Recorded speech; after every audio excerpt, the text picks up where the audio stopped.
So, good afternoon. I'm Matt. I'm Dave. Hello. Dave in the bar. In the bar. What can I get you? Just imagine my thoughts when that turned up. Oh, hello. You're in the bar then, Dave. Right. Anyway, sorry. We'll get ourselves back onto the topic. So, welcome to today's live mastermind. As you can probably already tell, is that we are recording this live, so we leave all chit chat and mistakes or funnies in, as the case may be. And Dave, what's today's topic? Today we are talking to you about what to do when your online sales are down. And the reason for this is actually very simple, is especially if you've been here in the UK over the past few days, not only has it been bank holiday weekend, but it's been the hottest bank holiday weekend. I got it already. I got sunburned. It was brilliant. I got the sunnies on my head. I got the summer t-shirt out already. Exactly. But what that means is if you're running an online business which isn't selling paddling pools, barbecues, or sunglasses, chances are your sales may have taken a bit of a dip over the last 3-4 days. And that is unfortunately just par for the course, especially in the UK. I think it's much more focused in the UK because nice weather is a novelty for us. Yeah, so we make them. Can I just add some context to this? Is that those of you which are not in the UK, you probably know that the Brits are very weather orientated, and the reason why we are very orientated is it's a serious issue which we have, is that we have very little consistency within our weather. So, for example, we've just had a bank holiday weekend, so 3 days off, and it's the May bank holiday, and the weather was absolutely brilliant, absolutely brilliant. But the weather running up to it was terrible. It was overcast, it was wet, etc., like that. And now for the next couple of days, it's going to be overcast, and next weekend it's going to be chucking it down with rain and thunderstorms. Yeah. So the British, we have issues with weather, and we're always watching, always talking about it, is because it does vary up and down so much, and we get no chance to get used to it. So I'm just saying, like, if you Richard, for example, he's in Florida. So it's going to be sunny. You might have a bit of rain, might be a bit overcast one day, but you won't swing in such extremities as it does here in the UK. So I just wanted to put that into context because it does have a massive impact on everything which happens here in the UK. So if we do get a spell combined with a bank holiday, that basically the whole UK just grinds down to chill out and everyone's outside in beer gardens, in parks, being outside. And the flip side of that means that they're not on their computers, they're not on devices, and they're not shopping unless it is for those weather essential items. And again, just to bring this into context, for those old school UE members who will remember when I lived in LA for a few months, I stopped checking the weather forecast out there. And that was a really weird thing for any Brit, especially a Mancunian, who, I named it Liquid Sunshine. That's it. I mean, I was there for 90 days and I had rain on 2 of those days. And so it was stop checking the weather. Whereas here in the UK, it's much more different. And the reality of that is, bringing this background, is that over the past week or so, or certainly the past few days, you may have seen a drop-off in traffic, and which would then lead to a drop-off in sales. And whilst, that this can be pretty much a UK-focused thing due to, like Matt said, our obsession with the ever-changing weather, it's something that we're always going to have to be aware of. And it could happen in June, July. We might get a week or 2 of glorious weather and sales will take a plummet. And it's just one of those things. So what we wanted to talk to you about today is, off the back of what has happened over the past few days, how you can sort of spend your time, invest your time in your business to not only protect your business, but make the most of the downtime, make the most of that time when you maybe not as busy, maybe when you're maybe not as at capacity as you normally would be, and to make some positive changes to your business. Yeah, that's right. And I think it's a serious point. And we know some of you would have been rushed off your feet, but the majority of you, assuming you UK's based, it would have been quite quiet for the weekend. And the point which we're trying to make to you is that not to panic. It's a known entity. We know why, but sales have been up and down over the past couple of days, and it may roll into this week as well. So number one, don't panic. And the second one is just take advantage of the slack if that makes sense. And Dave, we've got a couple of ideas for you, haven't we? We're just really absolutely. We jotted down a few, I think 4 bullet points of ways that you could utilize your time. The first one, which immediately sprang to mind, is the perfect time to start looking at processes within your business and potential software. How many times me and Matt have said over the years that come sort of September, you don't touch anything within your business. You literally focus on what you've got. And then January, you don't touch anything because it's still a great time to be big bloody wasp. January's still a good time to be making plenty of sales. And now we're in sort of May. We're sort of in the sort of down period for a lot of businesses. We're not quite at holiday season yet for sort of July, August. But now is a good time, like I said, to jump on a little bit of downtime and figure out, right, what didn't work so well in November, December? What could have been better? What problems did we have with this? Is there a software solution? And it's time to where you can actually now start taking what you found earlier on or later on into last year, early into this year, and start putting fixes into place so that come September, October, November, December this year, you're in a much better place. That's sort of number one. It's now that with minimal impact, you can start not playing with the business, but improving it. And stress testing has already taken place. Right, where do we need to grow and expand so we can maximize our future potential? Yeah, and we're saying this in May now, so yeah, exactly. We've got plenty of time. It does depend on the piece of your own business, but generally speaking, most people. Businesses are leveled off, at least as volumes go about this time of the year. And Dave's make a valid point here is that September onwards, you don't touch anything major. May, pretty much anything is fair game. I think that's the best way of looking at it, just because of the time of year. So, and things are a little bit more relaxed about this time of the year. So look at what you're using software-wise. Look at your business processes. Think back, as Dave was saying, think back to those things which you saw happening over the busiest time of the year for you, and then now take stock and see what can be improved in a much more relaxed environment. So I think it's a very valid, number one idea list here, Dave, because it is much more chilled at this time of the year. Absolutely. Go on, Dave. Yeah, no, next point was website and marketing. Now, again, this is one of the things me and Matt have banged on about many, many times before, and it's marketplaces are great.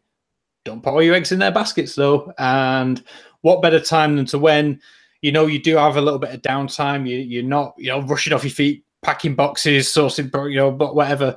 Actually start focusing on the website. Do some user testing. Get, one of your friends to, click through the website, find out, what's he struggling with? What's not great? What doesn't flow right? Yeah, try buying an item yourself. Test on that. See what the flow is like. What does it look like a professional site? What could you do to improve it? There's question marks in the back of your head.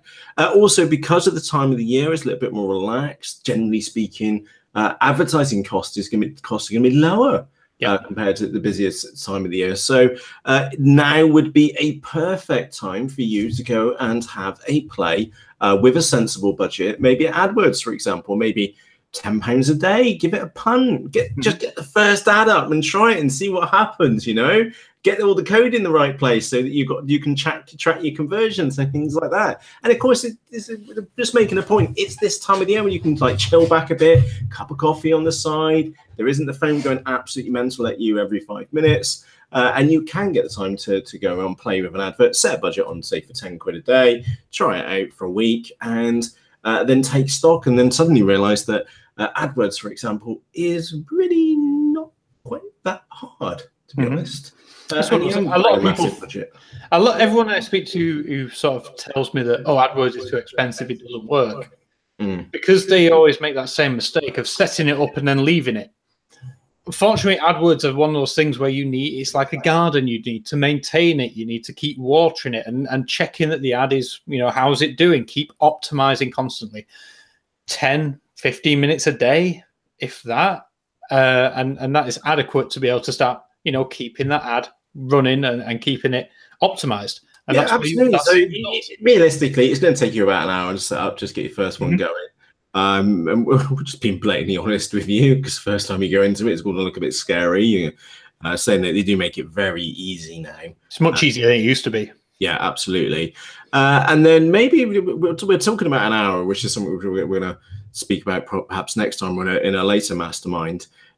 Is that maybe you could spend you've got a bit more free time. Maybe you could spend an hour a day, maybe learning about AdWords and the differences of the ad types, how to do keyword research, go and see what competitors are doing. Maybe even look at advertising, although the product level, PLAs, product level ads on Amazon, for example. Maybe even look at the similar tool which they've got on eBay too.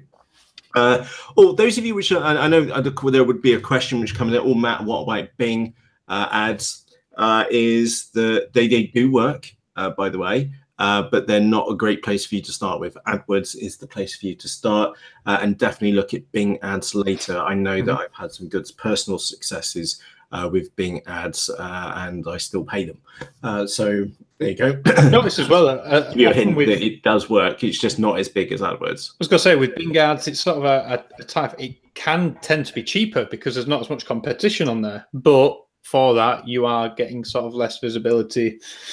Yeah, but of course it's Dave, because don't forget, like it's good Microsoft. Then don't forget you've got like the Xbox platform, and they've got other pieces of a puzzle on a slightly different audience. So don't think it's a much smaller. You're absolutely right. It is much smaller, but it's a different audience which they've got available to them. So don't knock off Bing ads. But the point we're trying to make is that don't knock them off completely, but don't start with them. AdWords. Focus on AdWords. Google have the monopoly here. Yeah, absolutely. But coming back to Dave's point is absolutely key, and we will never make apologies for saying this over and over again.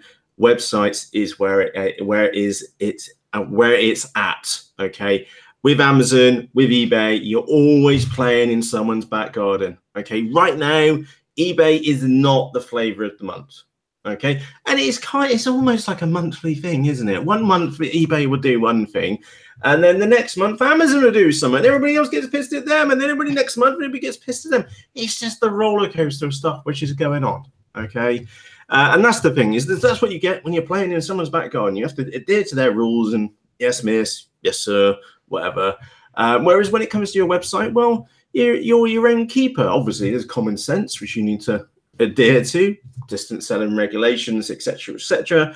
But it's your own ballpark. It really is what you make of it. And the horrible, and it's absolutely horrible example which I give is that what would happen if you lost eBay? What happens if you lost Amazon and you still have all your products here? What would you do? And then the answer of his question is that why aren't you doing it? And I'm sure website would be one of the major things which you would then go and focus your attention on. And in this time of the year with AdWords, maybe affiliate marketing as well was worth investigating further. If it's one of those things, or it's this time of the year when it's time for, if you've got something clicking over in the back of your head, now is the time to do it. That's the point we're making. Websites is the big one. It could be getting your website built. It could be improving what you've already got. And there's not much more I can add for that one, Dave. Yeah, no, and Haz has just mentioned in the chat there about Google Shopping. Absolutely. I mean, that's another thing which is worth looking into. If you've already got AdWords set up, if you're looking at potentially doing something different, Google Shopping is something to explore for your business. Now, I personally am not an expert with Google Shopping. I've used it once many years ago before it was called Google Shopping. I'm sure it's changed a lot since then. But by all means, it's one of those things. It's don't ignore it. Don't discard it. And as an option, have a look. We're all going to chuck a tenner a day at it. Tenner a day. It's nothing in the scheme of things. And it's one of those self-learning experience things. So yeah, it has absolutely. And if you don't know what you're doing, get straight onto YouTube, just do it, or maybe a search in the Googler, find out a decent new video just to take you through the basics, and then go and give it a punt. The only thing which you can do wrong with advertising is not setting a budget in there. Okay, and £10 a day is enough budget for pretty much everyone just to get started, just to see what works. So you'll get clicks, you'll get views, and you'll get a feel for what's going on. And we're not saying that you need to do £200 a day or £2 grand a day. No, we're saying spend a tenner, use it as a life experience, learning experience as the way you work through. So yeah, absolutely. Whether it's AdWords or it's product level ads, absolutely. And of course, we're talking about AdWords here, but don't forget that also could be product level ads on Amazon. It could be for eBay and wherever else. And exactly, I mean, Maria, thank you so much. Maria in the chat has just said, as if there is a local Google garage near to you. Google Garage is like their pop-up shop name. There's one in Manchester on King Street. You can literally just walk in for free, and they will have Google experts there who will sit down with you, talk to you about different options. They are really, really good. And John has just made a great point as well. Don't be shy about calling Google, the AdWords team. Oh yeah, they are very, yeah, they are great, and it's within their interest for you to do well, so you keep paying the money. So they will give you good advice on that. Okay, right, we're gonna, and again, in the interest of time, we're trying to do our best to keep this mastermind as short as possible, believe it or not. The number 3 is create content. And the thing is that whether you like it or not, is that you are in the business of creating content. In the words of John Hayes, we are all publishers. Yes, absolutely. And the reason for that is very, very simple, is because you create titles, you create descriptions, you create artwork, images for your details on eBay, for your product descriptions on Amazon, and also hopefully for your blog or your YouTube channel as well. And maybe it's that something. Maybe you've heard me and Dave chat about YouTube a lot. Well, maybe it's time you get your phone out and just spend 10 minutes recording a quick video on something which has just come into your office. We've said this all along here. Always bending it towards YouTube, you know it is.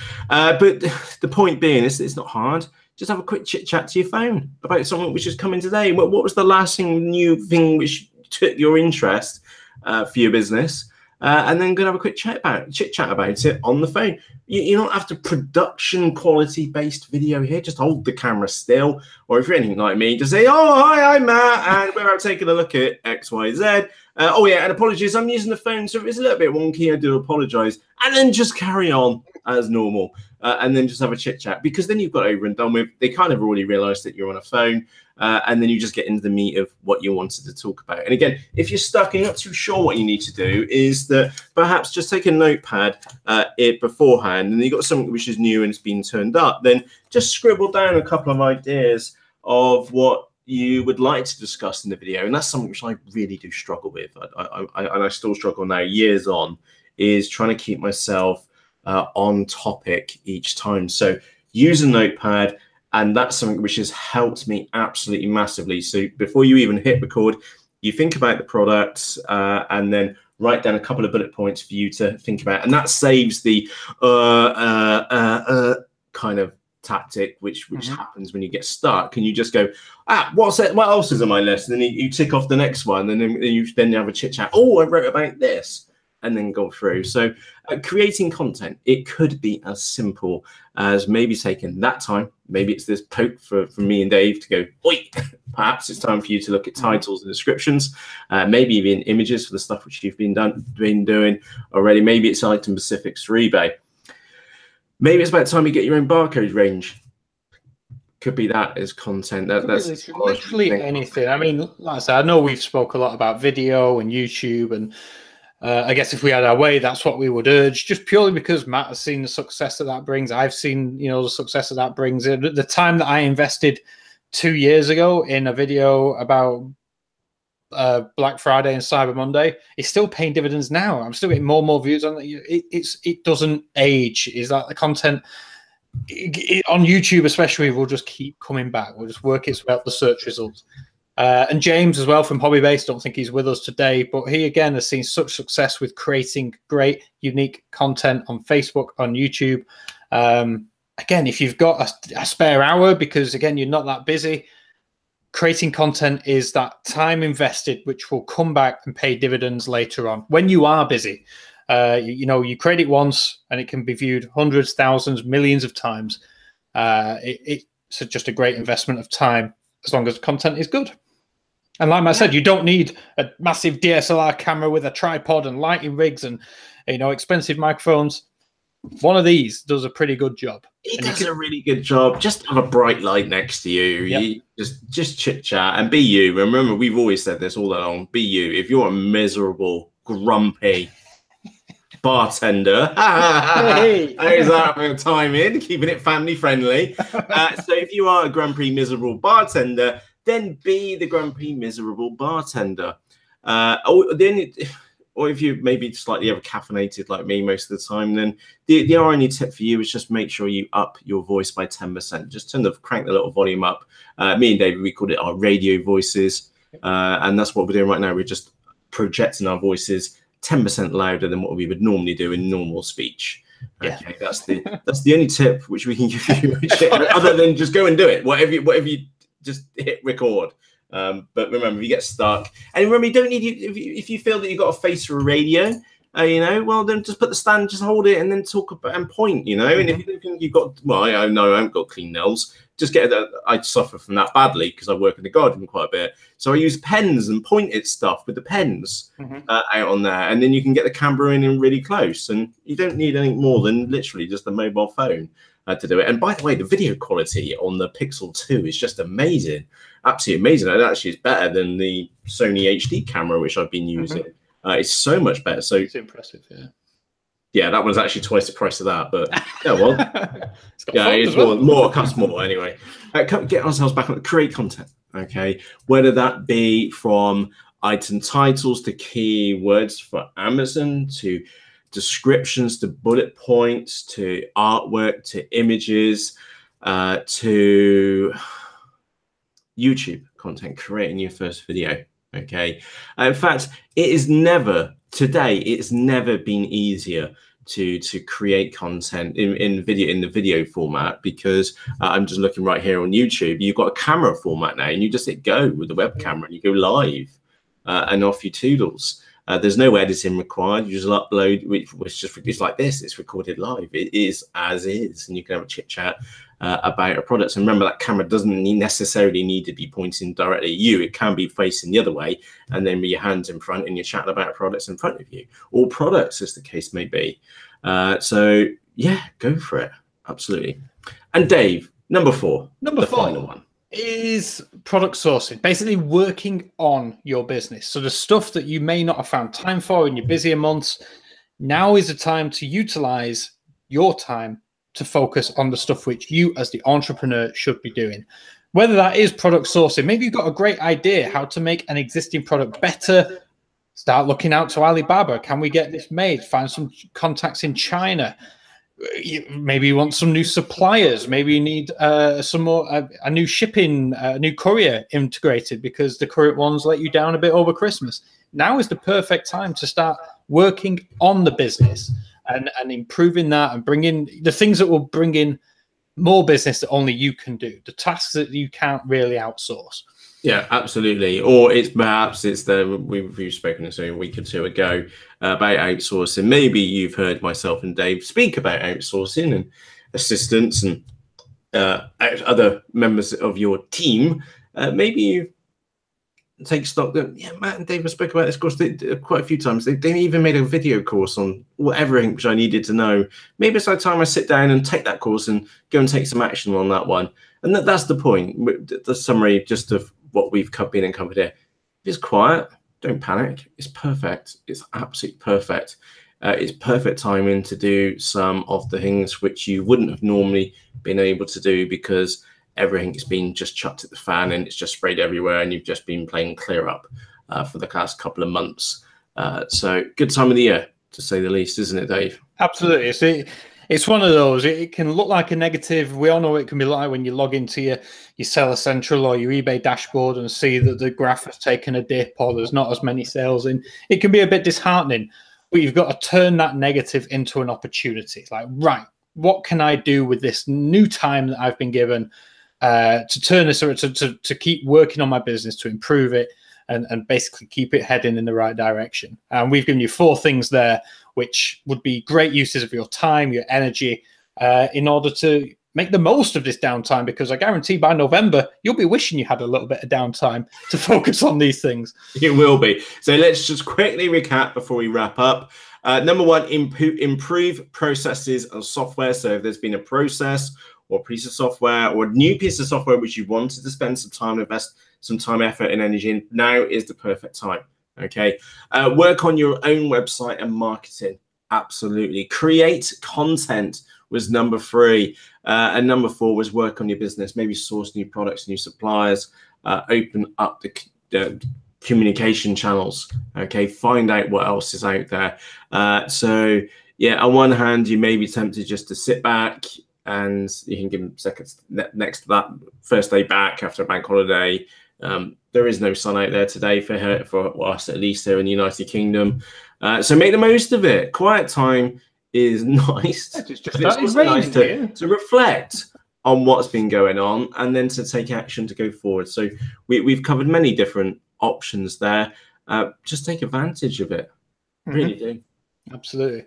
And a couple of, in fact, I saw a question pop into YouTube from Rennie, who said, is it a good time to upgrade to Magento 2? From my opinion, if you have done the research and you think that a Magento 2 website is in your immediate future and you've got a bit of downtime, now's a great time to start looking at Magento 2. Do you need to start looking at Magento 2? No, because Magento 1 is still working, it's still stable, and still will be this time next year. Yeah, absolutely. So, Dave, can I just jump in on that one? So, if you've got, if you can find a collection of valid reasons for you to upgrade to Magento 2, and it makes you worth your while, you think you're going to get your money back on the time which you invest in upgrading to Magento 2, then do it. Frankly speaking, I would still say stay at 1.9x, okay? And then maybe spend some time, effort, and energy on advertising or drive more people to your existing Magento site, because you'll end up getting more return on investment. You make more money by doing that than upgrading to Magento 2. Magento 2, your customer doesn't give two hoots about. Yeah. Okay, they really don't. Okay, only you do, for whatever those reasons might be. I know it's a bit brutal, but your customer don't really care. They want to, can I add this item to my cart? Can I check out? That's what they're looking. And is it fast? Okay, that's all they really care about. So with that in mind, yeah, if you're going to upgrade for specific reasons, or just go, well, actually, this is probably working all right, to be honest. Let's go and spend some time, effort, and energy, and maybe a little bit of dosh, driving some more people to the site so I can have some more sales, so I can have much finer coffee to drink at lunchtime. Yeah, and I think that's the point. We are looking to get some Magento 2 tutorials out later on this year, but on the price, on the message that Magento 1.9 still works, it's still stable, still has more extensions, it still, I believe, runs faster than a standard Magento 2 install. You have Magmi, it's proven, it works. Magento 2, yeah, it's been through the buggy phase now, and but it still doesn't have it. What does it do that Magento 1 doesn't do, other than come with a responsive website out of the box? Chances are you've bought a theme which makes it responsive anyway. So for us, it's a little bit a bit of a pointless upgrade right now, especially whilst Magento is still supporting 1.9. That money that you would spend and time and energy could be much better spent on driving sales, driving traffic to your existing website. And like Matt rightly said, your customers don't care whether it's Magento 1 or Magento 2. The reality is most of them won't even know. The majority, 99% of them won't even know it's a Magento website. So it's purely on you to realize when you think is the right time. And by the way, that may be a fifth option there, is prioritizing what you're going to be putting your attention to over the next couple of weeks. That could be a sneaky fifth one, which we could slip in there as well. Absolutely, absolutely. Now, to clear a couple of things up, in the next, hopefully this week, we actually have a list of upcoming webinar topics. We're having them sorted through at the moment. And we will get back. We were kind of hoping they would be out by now, but we've got the list of the ones which we've been looking at. So we're just trying to work through and finalize them for you as well. So exactly. So expect the schedule back in the YouTube sort of in the playlist coming up, and also on the mastermind page over on UnderstandingE as well. That is coming soon. Like I said, we've got the list pretty much, just need to get them in order, and we'll get that published for you, so you'll know what we're going to be talking about much more in advance. Give you another heads up. We have a webinar with Ship Theory talking about, funnily enough, logistics, couriers, processes for your business. That was recorded last week. It's been edited. That will be going live on eSeller Cafe next week, I believe. And then following that, we're actually doing the following day, we're doing a live Q&A with Mark from Ship Theory. So if you've got any questions about your current logistics setup, your internal processes, your shipping, Mark is going to be on hand to answer your questions as to how we could help automate that. Could it be better? Should you be using a different courier? No obligation to use or buy Ship Theory, whatever. He just wants to get out there and try and help you make your shipping processes better. So there'll be expect more on that soon. It'll be on the blog and all the rest of it. And also tomorrow, I should be at Catalyst down in London. If you are going, it would be great to see you there. If not, then check out esellercafe.com, and I'll be giving a bit of a rundown of all the interesting things that are being said. I know eBay there, Rob Petrell's there, and David Spitch, who does a good keynote. So yeah, we will. Like I said, I will be down in London tomorrow. I need to book the train once I cut off this call. And then, but yeah, so if you're there, great, we'll catch up. If not, check out eSeller Cafe, and you'll be able to. I'll try and keep you up to date with what went on. Absolutely. So on that note, from myself, Matt, and from me, Dave, thank you very much for taking us, join us here live for today's Mastermind. And we shall see you same time next Tuesday. Cheerios. Hit like and subscribe. Bye.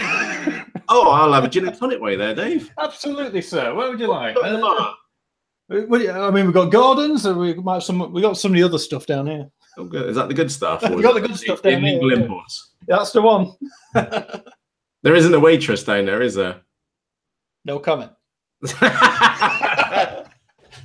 Right, we really are off the boat. Cheerios. Bye.